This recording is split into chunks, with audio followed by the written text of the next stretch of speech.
DSC preparation కి మిగిలిన తక్కువ సమయాన్ని డిఎస్సి 2024 యాప్ లేదా DSC2024.com తో జాబ్ ని సాధించండి. నమస్తే, నేను Keshav. Welcome to Suman TV.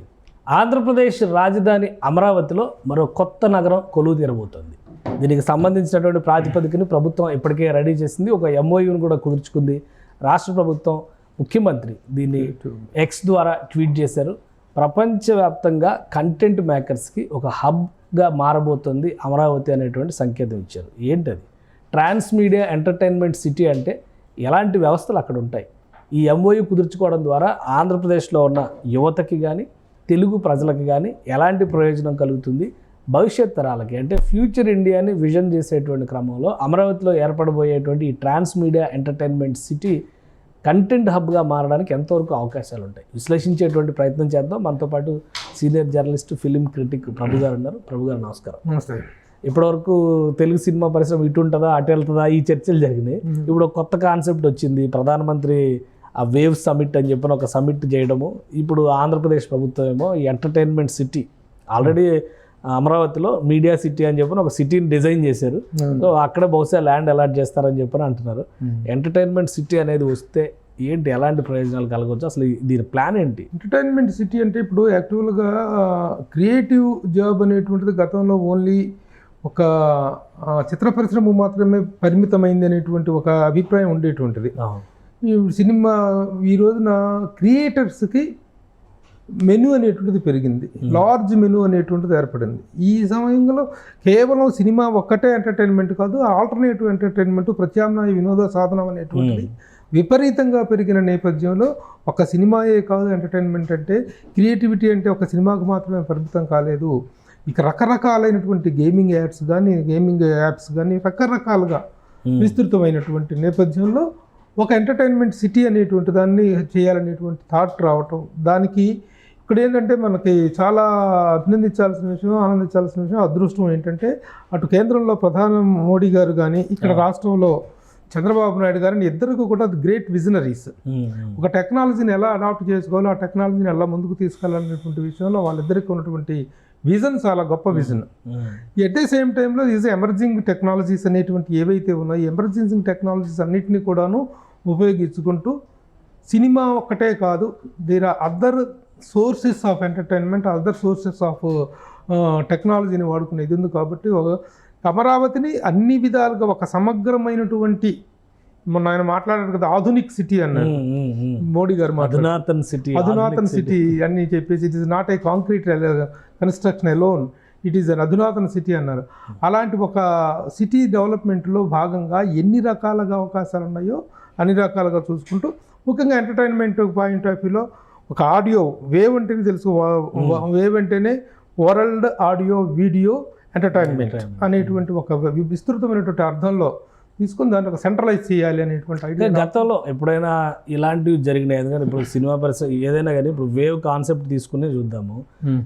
ఇండస్ట్రీలో ఉన్నటువంటి అందరూ అన్ని పరిశ్రమల నుంచి వచ్చారు. తెలుగు అనే కాదు, తమిళ అని కాదు. ఆ వేవ్ సదస్సుకి మొన్న జరిగినటువంటి ఇట్లాగా ఒక క్రియేటివ్ సృజనాత్మక కళాకారులందరినీ ఒక వేదిక పైకి తీసుకొచ్చిన సందర్భం ఏదైనా ఉందా గతంలో? ఇవి రకరకాల ఫెస్టివల్స్ వీటి సందర్భంగా తీసుకొచ్చింది. కానీ ఒక టెక్నాలజీ అనుసంధానం చేస్తూ ఒక డెవలప్మెంట్ పాయింట్ ఆఫ్ వ్యూలో ఒక ఇది మామూలుగా ఫిల్మ్ ఫెస్టివల్ జరుగుతూ ఉంటాయి, అవార్డ్స్ ఫంక్షన్ జరుగుతూ ఉంటాయి, గోవాలో కానీ ఇక్కడ కానీ జరుగుతుంటాయి. అలాంటి సదస్సులు, ఫంక్షన్స్ వీటి కోసం ఇదైంది. కానీ ఇలాంటి ఒక it is something like A seminar. 2 రోజులు సదస్సు జరిగింది, ఒక సెమినార్ జరిగింది. అది ఎలా టెక్నాలజీని how get best we can adapt the technology అనేటువంటిది. దీంట్లో వచ్చినటువంటి వీళ్ళందరూ కూడా సినిమా ఇండస్ట్రీకి సంబంధించిన వాళ్ళే కాదే, నాన్ సినిమా పీపుల్ కూడా విపరీతమైనటువంటి ఒక యాక్టివిటీ పెరిగే అవకాశం ఈ వేవ్లు అనేటువంటిది కనిపిస్తుంది. వేవ్ 2025 అయితే వచ్చిన వాళ్ళందరూ కూడాను ఇండియన్ ఫిల్మ్ ఇండస్ట్రీలో ఉన్నటువంటి టాప్ స్టార్స్ అందరూ పార్టిసిపేట్ చేసిన కారణంగా అది కేవలం సినిమా బేస్డ్ ఏమో అనుకునేటువంటి అభిప్రాయం కొంతమందిలో ఉండవచ్చేమో. సినిమా వాళ్ళు అతిథులుగా రావటం, ఆ సదస్సులో పాల్గొనటం మాత్రం music related music related all technical people కూడా వచ్చారు. అయితే ముఖ చిత్రంగా చూసుకున్నట్లయితే తక్కువగా కనిపించేది glamour stars. Almost all Indian దీంట్లో టాప్ స్టార్స్ అందరూ అటెండ్ అయినటువంటి ఇది అనమాట. కాబట్టి ఆ విధంగా గ్లోరిఫై అయింది. బట్ ఇట్ ఈస్ బేసికల్గా ఏంటంటే ఇంటర్నల్గా it is a very big seminar which is inviting all the possibilities of టెక్నాలజీని ఇన్వాల్వ్ చేసుకోవడానికి అవసరమైన అందరినీ ఇన్వాల్వ్ చేసుకోవడానికి అవసరం. ప్రభు గారు, ఇప్పుడు ఒక ట్రాన్స్ మీడియా ఎంటర్టైన్మెంట్ సిటీ అన్నారు. అంటే సోషల్ మీడియా వచ్చింది ఈ సినిమాకి సంబంధించి, అంటే అది మెయిన్ స్ట్రీమ్. అసలు ఈ ట్రాన్స్ మీడియా అంటే ఏంటి, అందులో ఏమేమి ఉండొచ్చు? ఒక MOU కూడా కుదుర్చుకుంది ఆంధ్రప్రదేశ్ ప్రభుత్వం. కొన్ని టార్గెట్స్ చెప్తున్నారు, వచ్చే 5 ఏళ్లలో 10,000 కోట్ల వరకు ఇన్వెస్ట్మెంట్స్ చేస్తాం, అది కూడా FDI టార్గెట్. చంద్రబాబు నాయుడు గారు ట్వీట్ చేశారు. అంటే అసలు నిజంగా ఇంత వర్సిటాలిటీ అనేది ఉందా ఈ ఫీల్డ్లో? సినిమా ఫీల్డ్లో అలోన్ అని కాదు కదా, సో ఏ క్రియేటివిటీ అయినా ఇందులో any creativity, all the creative jobs come under this.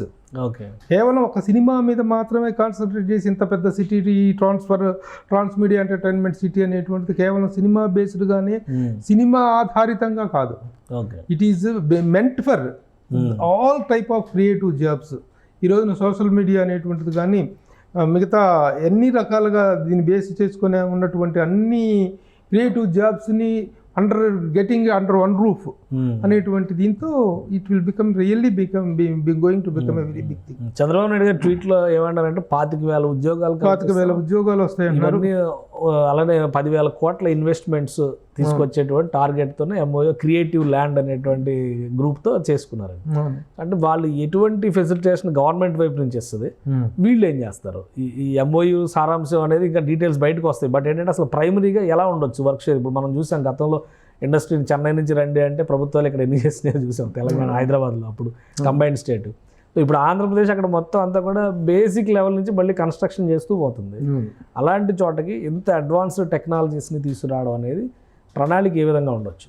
ఇప్పుడు ఏంటంటే సినిమా వాళ్ళు కేవలం ఇప్పుడు సినిమాకు మాత్రమే పరిమితం కాకుండా సినిమా వాళ్ళు కూడా అదర్ యాక్టివిటీస్లో వచ్చేసినాయి కదా. OTTs అనేటువంటి ప్లాట్ఫామ్ ఎమర్జ్ అయిన తర్వాత, వెబ్ సిరీస్ అనేటువంటి ఎమర్జ్ అయిన తర్వాత, ఇంకా రకరకాల ప్లాట్ఫామ్స్, OTT ప్లాట్ఫామ్స్ ఎమర్జ్ అయిన తర్వాత కేవలం సినిమా బేస్డ్గానే కాకుండా వీటన్నిటికీ కూడా వర్క్ కల్పించేటువంటి అవకాశం ఉంది.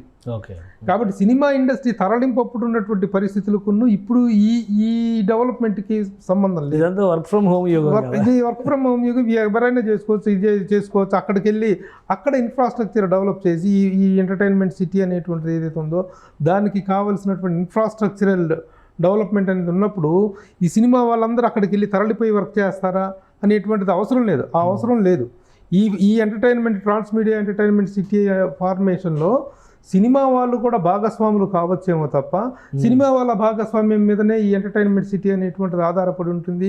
దాన్ని బేస్ చేసుకునే చంద్రబాబు నాయుడు గారు కానీ, మోడీ గారు కానీ ఈ వేవ్స్ అయినా సరే, ఈ ట్రాన్స్మిటెన్స్ ఎంటర్టైన్మెంట్ సిటీ అయినా సరే నిర్మిస్తారు, దానికి రూపకల్పన చేశారని అనుకోవాల్సిన అవసరం లేదు. సినిమా వాళ్ళు కూడా ఒక భాగం కావచ్చు దాంట్లో. సినిమా ఎందుకంటే ఇప్పుడు లార్జ్ రూపాయి అనేటువంటిది ఈ సినిమా అనే ఒక రూపాయిగా తీసుకున్నట్లయితే అది 10 భాగాలుగా విస్తృతమైంది. ఏ శాఖకు ఆ శాఖ, ఏ పార్ట్కి ఆ పార్ట్ ఇది అవుతుంది. కాబట్టి ఈ cinema will also become a part of that. అంటే ఇప్పుడు అక్కడ క్రియేటర్స్ అలానే ఇన్ఫ్రాస్ట్రక్చర్ ఈ రెండింటి యాంగిల్లో చూసినప్పుడు మీరు అన్నట్టుగా చాలా మంది క్రియేటర్స్ అంటే ఎక్కడి నుంచి అయినా చేయొచ్చు, బట్ ప్రొడక్షన్ అనేది కదా అన్నిటికీ ఇంపార్టెంట్. దానికి మళ్ళీ ఇన్ఫ్రాస్ట్రక్చర్ పాయింట్ ఆఫ్ వ్యూనే వస్తుంది. సో ఈ ఎంటర్టైన్మెంట్ సిటీలో, ట్రాన్స్ మీడియా ఎంటర్టైన్మెంట్ సిటీలో ప్రొడక్షన్ పాయింట్ ఆఫ్ వ్యూలో చూసినప్పుడు ఏమేమి క్రియేట్ చేయాల్సి ఉంటుంది? అంత విస్తారమైనటువంటి వ్యవస్థలు తీసుకొచ్చేటువంటి శక్తి సామర్థ్యాలు ఇప్పుడు మనకున్నటువంటి టెక్నాలజీలో ఉన్నాయా? డెవలప్గా ఉన్నాయి కదా. ఇప్పుడు ఏ డెవలప్మెంట్లో ఒక విషయం కానీ మిగతా ఏదైనా సరే ఇప్పుడు ఇక్కడ కూర్చొని మహా నగరాలను సృష్టిస్తున్నారు. కంప్యూటర్ ముందు కూర్చొని గ్రాఫిక్స్లో కానీ వీటిలో ఎలాంటి అద్భుతాలు క్రియేట్ చేస్తున్నారో మనం చూస్తున్నాం. ఇప్పుడు స్టూడియో పరంగా జరిగేటువంటి అంతర ఇన్ఫ్రాస్ట్రక్చర్ అవసరం లేదు. ఈ కంప్యూటర్ ఈజ్ ఎనఫ్. ఇప్పుడు అసలు అమరావతిలో సూపర్ కంప్యూటర్ పెడతారంటారు, క్వాంటమ్ సిటీ ప్లాన్ చేస్తున్నారు. ఈ రోజున ఒక చిన్న సాఫ్ట్వేర్ కంపెనీకే చాలా పెద్ద విస్తృతమైనటువంటి ఇన్ఫ్రాస్ట్రక్చర్స్, బిల్డింగ్లు వీటన్ని కావాల్సి వస్తుంది. ఇంత విస్తృత స్థాయిలో ఒక ఎంటర్టైన్మెంట్ సిటీనే మనం క్రియేట్ చేస్తున్నప్పుడు దానికి కావాల్సినటువంటి ఇన్ఫ్రాస్ట్రక్చర్ అంటే కేవలం ఇదివరకు సినిమాకు సంబంధించిన ఇంతకుముందు ఇన్ఫ్రాస్ట్రక్చర్స్ అనేటువంటి వేరు, ఇప్పుడు సినిమా ఇన్ఫ్రాస్ట్రక్చర్ అనేటువంటిది వేరు.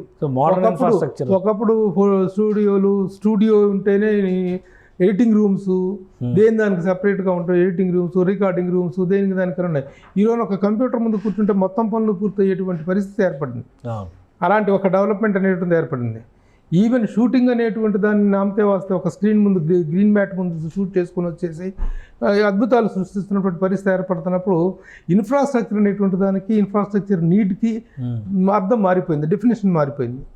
కాబట్టి ఆ పాయింట్ ఆఫ్ వ్యూలో ఈ ఎంటర్టైన్మెంట్ సిటీ అనేటువంటిది చాలా చాలా ప్రయోజనకారి కాబోతుంది, చాలా విస్తృత స్థాయిలో ఇది రాబోతుంది. అందులో చంద్రబాబు నాయుడు గారి విజన్ అనేటువంటిది చాలా గొప్ప. So modern production hub. ఇంకోటి ఏంటంటే క్రియేటర్స్ అంటే కేవలం సినిమా ఇండస్ట్రీలో కూర్చొని రాస్తున్నటువంటి టైటిల్ కార్డ్స్లో టైటిల్స్ పడినటువంటి గొప్ప గొప్ప రచయితలు, నెంబర్ 1 రచయితలు, number 1 writers, number 1 composers, number 1 actors, directors వీళ్ళే కాదు. Outside the world there is a great creativity. ఈ రోజున మీమర్స్ అనేది కానీ మీమర్స్ అనేటువంటి వాళ్ళు కొంత అవహేళన చేస్తున్నప్పుడు కూడా మీమర్స్ కానీ ఈ కంటెంట్ క్రియేటర్స్ కానీ వీళ్ళందరూ కూడాను వాళ్ళ దగ్గర ఉన్నటువంటి క్రియేటివ్ కంటెంట్ మామూలుగా లేదు. చూస్తూనే ఉంటాం మనం సోషల్ మీడియాలో రీల్స్ రూపంలో వాటిలో వస్తుంటే ఒక్కొక్క దానికి ఒక్కొక్క అద్భుతాలు కంటెంట్ హబ్ అవుతుంది. అంత స్కోప్ ఉందా? ఏది ఏమైనా ఒకటి ఏంటంటే ఫైనల్గా చేసుకోవాల్సింది ఏంటంటే ఇందులో తెలుసుకోవాల్సింది, మనం అర్థం చేసుకోవాల్సింది, ఎంత క్రియేటివ్ హబ్, ఎంత ఎంటర్టైన్మెంట్ చేసినా, ఎంత ఇన్ఫ్రాస్ట్రక్చర్ డెవలప్ అయినా, ఏ జరిగినా, ఏ అయినా సరే, it all depends upon the creativity. Creativity is important. Okay, technology ఉంది, అద్భుతమైన కంప్యూటర్స్ ఉన్నాయి, ఎంతైనా క్రియేట్ చేయగలిగిన కంప్యూటర్స్ ఉన్నాయి. Until and unless it is fused with the creative minds it can't come out. అలాంటి క్రియేటివ్ వరల్డ్ అనేటువంటిది, క్రియేటివ్ వెల్త్ అనేటువంటిది పబ్లిక్లో విపరీతంగా ఉంది. వాళ్ళందరికీ ఏదైనా చెప్పారు కదా 25,000 ఉద్యోగాలు అవకాశం ఏర్పడుతుందని చెప్పారు. ఆ 25,000 మందిలో రకరకాల టెక్నీషియన్స్ ఉండే అవకాశం ఉంది. ఎడిటర్స్, మ్యూజిక్ డైరెక్టర్స్, అందరూ గ్రాఫిక్ డిజైనర్స్, వీళ్ళందరికీ ఉపాధి ఏర్పడే అవకాశం ఉంది. Really it is going to become a very revolutionary step as far as the Amaravati సమగ్ర అభివృద్ధిలో విశ్వరూపంలో, అమరావతి నగర విశ్వరూపంలో ఇది ఒక అద్భుతమైనటువంటి ఫ్యూచర్ విజన్గా మనం చెప్పుకోవచ్చు. సినిమా వాళ్ళు కూడా ఏమీ ఖాళీగా ఏమి ఉండరు. క్రియేటివిటీ సినిమా వాళ్ళది ఎప్పుడైనా క్రియేటివిటీ అనేటువంటిది, కంటెంట్ అనేటువంటిది, టాలెంట్ అనేటువంటిది ఎక్కడుంటే అక్కడికి పరుగులు పెట్టేటువంటి వాళ్ళు మా సినిమా వాళ్ళు. దాన్ని టెక్నాలజీ వచ్చి పక్కింట్లో ఉంటే ఖచ్చితంగా వాడుకుంటారు. కాబట్టి టెక్నాలజీ అనేటువంటిది వచ్చినప్పుడు దాన్ని అడాప్ట్ చేసుకోవటం. ఎందుకంటే మనం మూవీ వాళ్ళ మీద ఎడిటింగ్ చేసి చూసిన వాళ్ళం. మనం సినిమా డార్క్ రూముల్లో తలుపులు వేసుకొని ఫిల్మ్ డెవలప్మెంట్ చేసుకున్నటువంటిది చూసిన వాళ్ళం.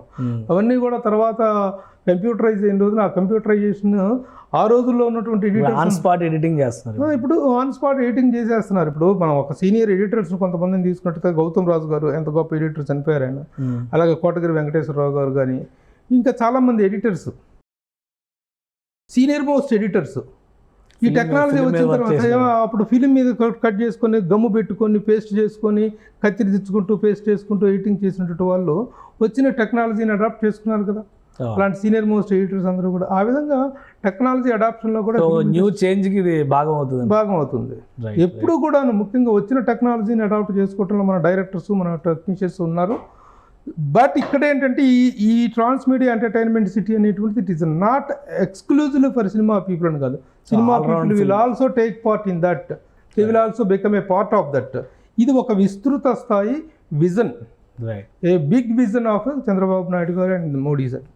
థ్యాంక్ యూ ప్రభు గారు విశ్లేషణ అందించడానికి. ఇది ట్రాన్స్మీడియా ఎంటర్టైన్మెంట్ సిటీ అనేది ఒక ఫ్యూచర్ విజన్గా కనిపిస్తుంది. రాబోయే రోజుల్లో కంటెంట్ విస్తృతి, క్రియేటివిటీకి అవధులు లేని తనానికి టెక్నాలజీని జోడిస్తే ఎలా ఉంటుందో అది ట్రాన్స్మీడియా ఎంటర్టైన్మెంట్ సిటీగా మారుతుంది. కాబట్టి ఖచ్చితంగా సినిమా ఇండస్ట్రీ పైన ప్రభావం చూపిస్తుంది, కొత్త అవకాశాలు కల్పిస్తుంది.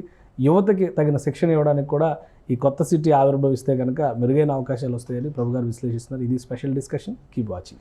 సుమన్ టీవీలో మీ పర్సనల్ అండ్ బిజినెస్ ప్రమోషన్స్ కోసం కింది నెంబర్కి కాంటాక్ట్ చేయండి.